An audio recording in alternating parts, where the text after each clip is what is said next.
Hi Ross, great to work with you the other day. Sorry for the delay in posting the recap. Things have just been a little bit manic since we last got together. The two key areas that we discussed during the stack and tilt morning was calming down the rate at which the club closes down through impact.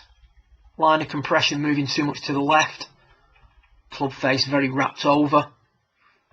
Quite a bit of flexion in this right knee and in the hips as well. Maybe work that in during the time and space of the season. Having said that, the drill that you did initially started to help that as well, which I'll come to in a second.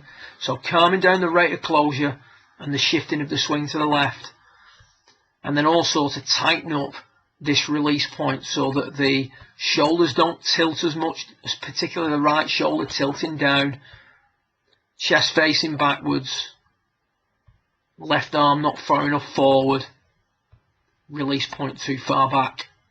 From there's a good chance you're going to hit drop kick pushes or snap hooks, so we need to tidy that up a little bit. And there were the two areas that we worked on during the session. So the first feeling that we gave you was to hit some pitch shots forward, just little swings, trying to keep the arms like steel rods and not letting the club pass the hands. So we're just going to stop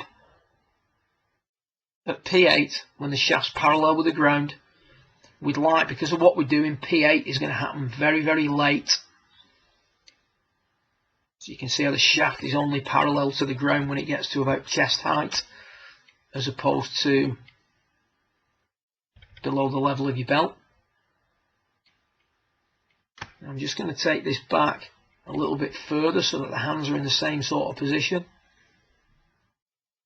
When you're doing that exercise, the legs start to work a little bit differently, and the left knee straightens more, the level of the belt raises, the spine when you're doing it aggressively does start to stretch out a little bit more as well. So that was the first drill, just trying to calm down this sort of rate of closure, the elbows dividing and the club wrapping over, shifting left. So that was the first drill. Second drill was to tighten up your release point. So the radius of the swing a little bit too wide. Is it because the right shoulder's dropping back? Bit of a chicken and egg situation here really. The player whose right shoulder drops back usually has the release point too far back, and the player whose release point's too far back usually has the right shoulder too far down and behind him. So chicken and egg situation. Anyway, what we're focusing on here as a drill is to really max out the downswing feeling twice. So we're going to try and get the butt of the club in line with the belt buckle by the time the shaft's parallel with the ground. We're going to pump it once. We're going to do that again.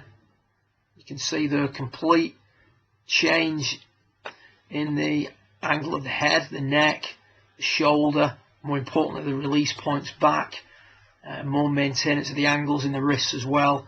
So that's dropping it twice, and then on the third occasion we're going to hit.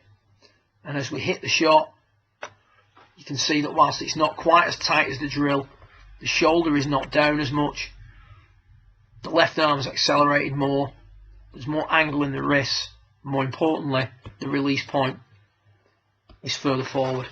So tightening up the radius, speeding up accumulator 4, which is the left arm, that affects the tilt in the neck, the eyes, the shoulders, the legs look quieter. So there's a lot of good things going on there that relate to your shot pattern.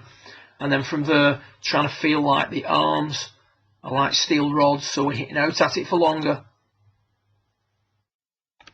Stretching the spine, stretching the lower body, rather than dividing the elbows, adding flex and shifting the line too much to the left. Good luck with it. If you've got any problems, feel free to pop in and have a chat. The flapjacks were awesome. I've still got 2 on hold for the lads. So I look forward to working with you again. Just make sure you bring some of them rascals along with you. Thanks a lot, mate. Well done.